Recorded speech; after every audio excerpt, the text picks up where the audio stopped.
sunt șeful la sistem, de nimica nu mă tem. N-am schelete, n-am nici vicii, am principii și servicii. Sunt onest, am caracter și un IQ până la cer. Calculez la orice oră, toată țara mă adoră.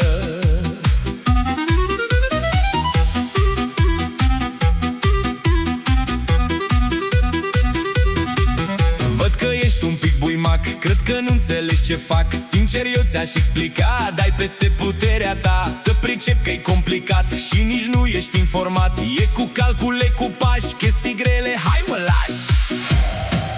Eu rup capul la sistem, de nimica nu mă tem. N-am schelete, n-am nici vicii, am principii și servicii. Sunt onest, am caracter și un IQ până la cer. Calculez la orice oră, toată țara mă adoră.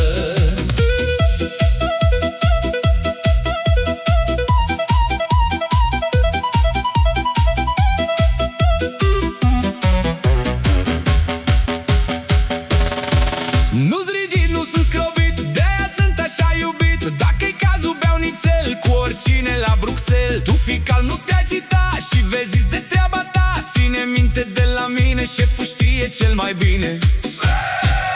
Eu rup capul la sistem, de nimica nu mă tem. N-am schelete, n-am nici vicii, am principii și servicii. Sunt onest, am caracter și un IQ până la cer. Calculez la orice oră, toată țara mă adoră.